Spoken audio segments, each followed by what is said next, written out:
সংস্কার ও বিচার প্রক্রিয়ার দৃশ্যমান অগ্রগতি ছাড়া জাতীয় সংসদ নির্বাচন নয় বলে মন্তব্য করেছেন জাতীয় নাগরিক পার্টির নেতারা।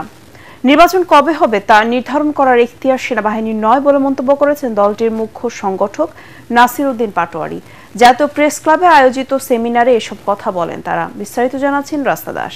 মোনালিসা হেভি ফ্লো 15 পিস প্যাকেটের সাথে 8 পিসের একটি প্যাকেট একদম ফ্রি। গণতান্ত্রিক রূপান্তর, মৌলিক সংস্কার ও নির্বাচন বিষয়ে জাতীয় প্রেস ক্লাবে এই আলোচনা সভার আয়োজন করে জাতীয় নাগরিক পার্টি এনসিপি। দলের শীর্ষ নেতারা ছাড়াও এতে অংশ নেন রাজনৈতিক বিশ্লেষক সহ বিভিন্ন দলের নেতারা। এ সময় জুলাই গণহত্যার বিচার ও সংস্কার শেষে জাতীয় নির্বাচন আয়োজনের তাগিদ দেন অধ্যাপক দিলারা চৌধুরী। সংস্কার ছাড়া এবং বিচার ছাড়া কোনো নির্বাচন নয়, কারণ তাছাড়া যদি কোনো নির্বাচন হয় সেই নির্বাচন আমরা পূর্ব অবস্থায় ফিরে যাব, যেটা আমি ব্যক্তিগতভাবে একেবারেই এটার পক্ষে নয়। বিভিন্ন স্থানীয় পর্যায়ে আমরা তো যাই, সেখানে এই গুঞ্জনগুলো উঠেছে যে আমরা ভোট কেন্দ্র দখল করব। এই মনোভাব দেখা যাচ্ছে, এটা খুবই ভয়ঙ্কর। সংস্কারের পরে গতকালও আমরা নীলফামারীতে বললাম যে এই ধরনের একটা নির্বাচন যদি হয়, এটা হবে গণ অভ্যুত্থানের গায়ে সবচেয়ে বড় কালিমা লেপন করা। এই কালিমাটা যারা লেপন করতে চাচ্ছেন তারা সাবধান হয়ে যান। গায়ের জোর দেখে লাভ নাই। 24 প্রমাণ করেছে যে আওয়ামী লীগ হওয়ার চেষ্টা করলে বাংলাদেশের মানুষ মেনে নেবে না।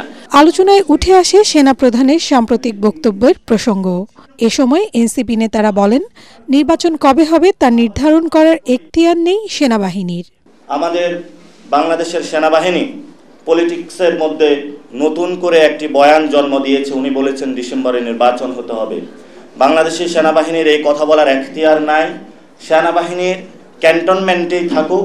রাজনৈতিক দলগুলোর সংস্কার উপস্থাপনাগুলো নিয়ে নানা ধরনের আলাপ আলোচনা হতে পারে, নানা ধরনের কথাবার্তা হতে পারে, কিন্তু ক্ষমতার ভারসাম্য, জবাবদিহিতা এবং বিকেন্দ্রীকরণকে নিশ্চিত করবার জন্য মৌলিক সংস্কারের প্রশ্নে রাজনৈতিক দলগুলোকে একমত হতে হবে।